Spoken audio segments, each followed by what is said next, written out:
नमस्कार दोस्तों, आज का हमारा टॉपिक है स्वर संधि। तो स्वर संधि किन्हें कहते हैं, यह स्वर संधि क्या होती है और स्वर संधि के भेद कौन कौन से होते हैं, ये सारा कुछ हम इस वीडियो में जानेंगे। तो इसके पहले हम अगर आपको बता दें कि जो हमने इसके पहले पढ़ा था वो हमने क्या पढ़ा था कि स्वर संधि जो होता है वो किसका भेद है, वो संधि का भेद है। तो अगर इसके पहले हमने डिस्कस किया था, इसकी पिछली क्लास में डिस्कस किया था संधि के भेद के बारे में। तो संधि के भेद कितने होते हैं? संधि के भेद की अगर बात की जाए तो संधि के 3 भेद होते हैं। संधि के कौन कौन से 3 भेद होते हैं? पहला होता है स्वर संधि, दूसरा होता है व्यंजन संधि, तीसरा होता है विसर्ग संधि। अब ये देखो तो इसमें 3 ही स्वर होते हैं। 3 स्वर इसमें इसलिए होते हैं क्योंकि वर्ण में भी 3 स्वर होते हैं। वर्ण में भी कितने होते हैं? वर्ण में भी 3 भेद होते हैं। वर्ण में कितने होते हैं? वर्ण में भी 3 भेद होते हैं। तो और संधि की हमने परिभाषा क्या देखी थी? संधि की हमने परिभाषा देखी थी। तो संधि की परिभाषा क्या होती है कि वर्णों के मेल को ही संधि कहते हैं। वर्णों के मेल को ही संधि कहते हैं। तो वर्ण होते कितने हैं? वर्ण 3 प्रकार के होते हैं। कौन कौन से होते हैं? स्वर वर्ण, व्यंजन वर्ण और अयोगवा वर्ण। तो जो यहाँ पर ये विसर्ग संधि वाला एक है भेद, तो ये विसर्ग संधि का जो भेद है ये किसके अंतर्गत आता है? ये अयोगवा के अंतर्गत आता है। इस वजह से इसके भी 3 ही भेद होंगे। जितने वर्ण के भेद होंगे उतने ही संधि के भेद होंगे। ऐसा इसलिए होता है क्योंकि संधि की परिभाषा ही कहती है कि वर्णों के मेल को हम संधि कहते हैं। तो वर्ण कौन कौन से होंगे? स्वर वर्ण, व्यंजन वर्ण और अयोगवा वर्ण। उसी प्रकार से इसमें भी संधि के भेद में भी स्वर संधि, व्यंजन संधि और विसर्ग संधि। विसर्ग संधि किसके अंतर्गत आती है? विसर्ग संधि जो आती है वो अयोगवा के अंतर्गत आती है। किसके अंतर्गत आती है? अयोगवा के अंतर्गत आती है। इसमें किसी को कंफ्यूज होने की जरूरत नहीं है।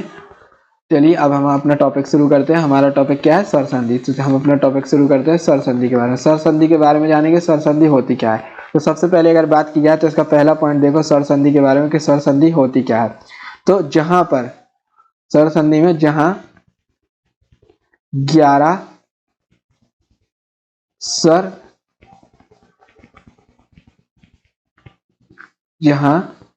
11 स्वर वर्णों में से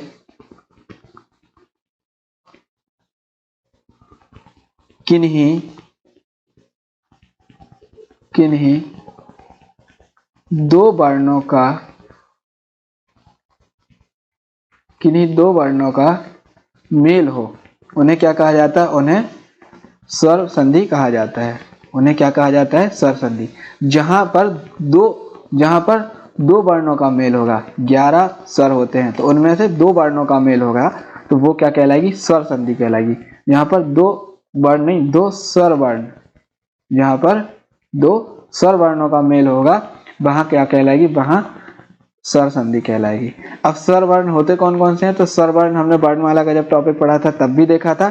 तो स्वर वर्ण कौन कौन से होते हैं? तो अगर हिंदी में बात की जाए तो हिंदी में स्वर वर्ण कितने होते हैं? हिंदी में स्वर वर्ण की संख्या, स्वर वर्ण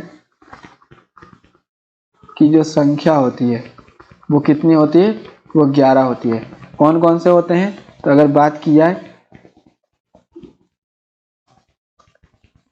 छोटी ई, बड़ी ई, छोटा ऊ, बड़ा ऊ,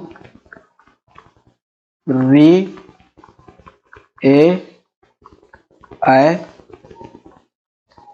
ओ, औ, ये हमारे 11 स्वर होते हैं। हिंदी के 11 स्वर कौन कौन से होते हैं? ये हमारे छोटा, बड़ा, छोटी, बड़ी, छोटा ऊ, बड़ा ऊ, री, ए, आई, ओ, औ। ये टोटल कुल कितने होते हैं? ये टोटल 11 होते हैं। तो इनकी संख्या ध्यान रखनी है कि टोटल कितने होते हैं? 11 होते हैं। चलिए अब अगला देखते हैं। तो अब इसमें जो दूसरी चीज है, तो दूसरी चीज आपको क्या ध्यान रखनी है? दूसरी बात आपको ये ध्यान रखनी है कि संस्कृत में, यहाँ पर संस्कृत के भी पूछे जा सकते हैं। तो संस्कृत में जो स्वर वर्ण होते हैं, संस्कृत में स्वर वर्ण जो होते हैं वो कौन कौन से होते हैं? स्वर वर्ण जो होते हैं, स्वर वर्ण की संख्या 13 होती है। कितनी होती है? 13 होती है। इस बात को ध्यान रखना। कौन कौन से 2 अत्यधिक होते हैं? जो 2 अधिक होते हैं, जो एक्स्ट्रा 2 होते हैं वो कौन कौन से होते हैं? वो होते हैं, एक होता है हमारा बड़ी री, और दूसरा जो हमारा होता है वो होता है ली। तो अगर इनकी भी संधि हो रही है तो वो क्या कहलाएगी? स्वर संधि कहलाएगी। इन 11 स्वर्णों की इन 11 स्वरों की में से किन्हीं 2 स्वरों की स्वर वर्णों की अगर संधि हो रही है तो स्वर संधि कहलाएगी ही। लेकिन अगर इन दोनों स्वर वर्णों की भी अगर संधि हो रही है, मतलब संस्कृत के स्वर हैंगे, तो अगर इनकी भी संधि हो रही तब भी वो स्वर संधि ही कहलाएगी। तो अगर यहाँ से भी प्रश्न आता है तो इसमें कंफ्यूज होने की जरूरत नहीं है। तीसरा हमारा पॉइंट क्या है? तीसरा हमारा पॉइंट है वो है स्वर संधि के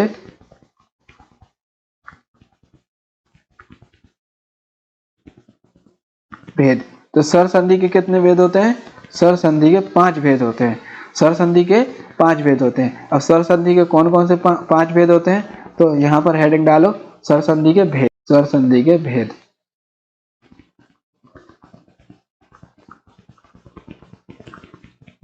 स्वर संधि के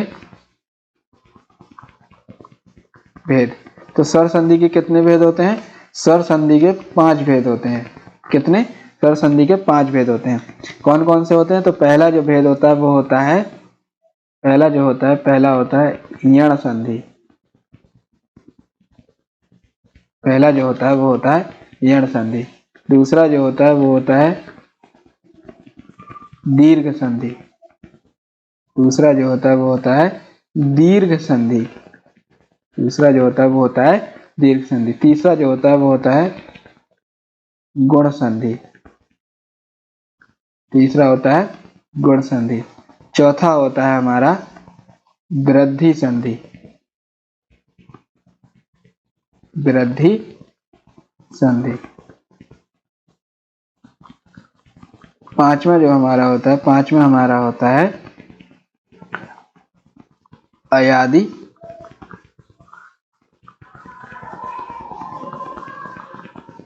संधि। पांचवा जो हमारा होता है वो होता है अयादि संधि। तो यहाँ पे कंफ्यूज नहीं होना है। इतने भेद होते हैं, यण संधि, दीर्घ संधि, गुण संधि, वृद्धि संधि, अयादि संधि। बहुत बेसिक टर्म्स हैं, ज़्यादा इनमें कोई कठिन चीज़ नहीं है, बस इनको ध्यान से सुनना है, ध्यान से जानना है। इनकी शॉर्ट ट्रिक्स भी होती हैं, वो शॉर्ट ट्रिक्स मैंने अगली स्लाइड में बताई, अगली क्लास में मैंने बताया है।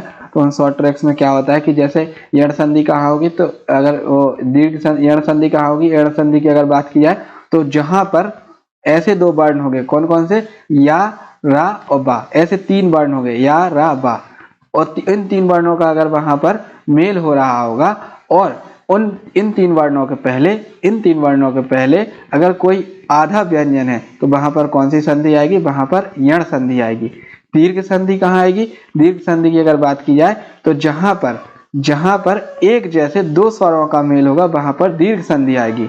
गुण संधि की अगर बात की जाए तो गुण संधि कहाँ आएगी? जहां शब्दों के बीचों बीच, गुण संधि कहाँ आएगी?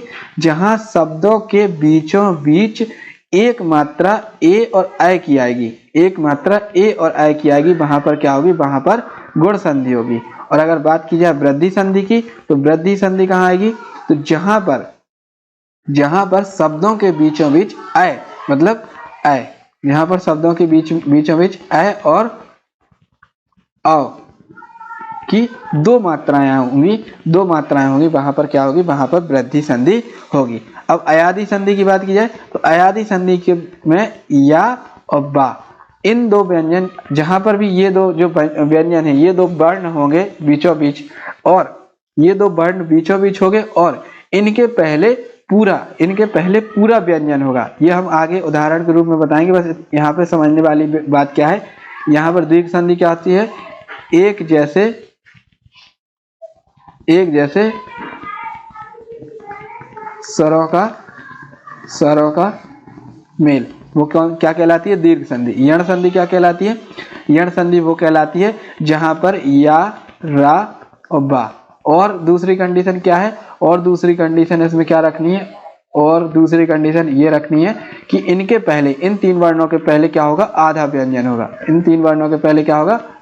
आधा व्यंजन होगा। ये हम डिटेल में आगे कराएंगे, बस आपको थोड़ा बेसिक बस बता रहे हैं इसका, कि इसमें आपको डर नहीं लगना चाहिए। गुण संधि कहाँ होगी? जहां पर एक मात्रा किसकी आएगी? एक मात्रा आएगी ए और आई की, तो वो क्या कहलाएगा, वो हमारा कहला ए और आई नहीं, ए और आओ की, ए और आई नहीं, ए और आओ की, तो वहां पर क्या होगी, गुण संधि होगी। और इसमें वृद्धि संधि में यहाँ पर दो मात्राएं आएंगी, यहाँ पर दो मात्राएं। ये हम डिटेल में आगे बेसिक बताएंगे, बस आपको यहाँ से इतनी बात बस ध्यान रखनी है कि जो मैं बता रहा हूँ, वृद्धि संधि जहाँ पर शब्दों के बीच में ये इन दोनों की ए और आई की दो मात्राएं आएंगी, वहां पर वृद्धि संधि होगी। अयादि संधि कैसे होगी, अयादि संधि वहां पर होगी जहां पर या और ब वर्ण होंगे, और या और ब वर्ण होंगे, और इनके पहले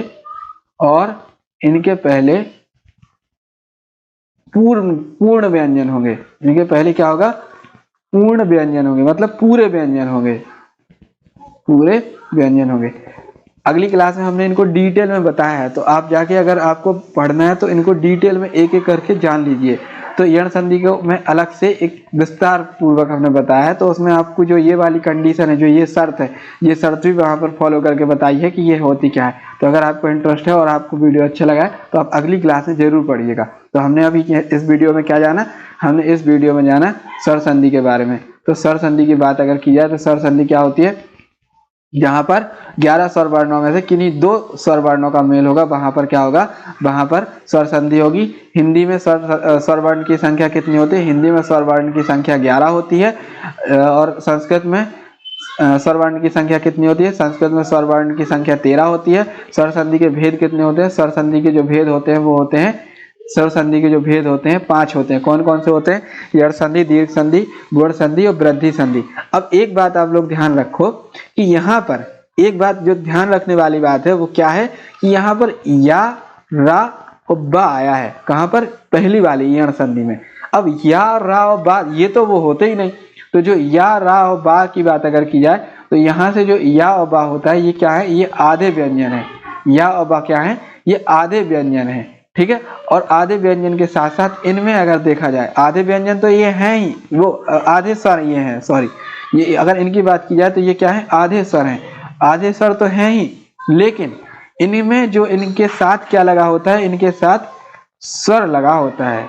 तो आप ये मत सोचिए कि इसके साथ वहां पर कुछ संधि होगी, जो संधि होगी वो स्वर के साथ ही संधि होगी, क्योंकि व्यंजन के बीच में कोई भी संधि नहीं होती है, क्योंकि व्यंजन की संधि होती ही नहीं है, व्यंजन के साथ हमेशा स्वर लगा होता है, इस वजह से ये यहाँ पर आए हैं। तो जो या और बा जो शब्द हैं ये दोनों क्या कहलाएंगे, इनमें से अगर इनको देखा जाए तो बा और आ, तो यहाँ पर जो संधि होगी वो इसके आखिरी वर्ण के साथ होगी, ना कि इस पूरे बा के साथ संधि होगी। तो इस बात का आपको ध्यान रखना, कंफ्यूज नहीं होना है कि स्वर संधि में हमने जो इसे बताया कि स्वर संधि किन्हें कहते हैं, स्वर संधि में 11 स्वर वर्णों में से किन्हीं दो स्वर वर्णों का मेल होगा, तो वहां पर दो स्वर वर्णों का ही मेल होगा। अगर या है तो यहाँ पर या पूरे का स्वर, या पूरे का संधि नहीं होगी, या में से स्वर को जब हम निकालेंगे तो वहां पर उस आ की संधि होगी, ना कि इस या की, इस व्यंजन की वहां पर संधि नहीं होगी। किसकी संधि होगी, इस स्वर वर्ण की संधि होगी। तो आई होप आप लोगों को समझ आया होगा। अगर वीडियो अच्छी लगी तो चैनल सब्सक्राइब जरूर करिएगा। धन्यवाद।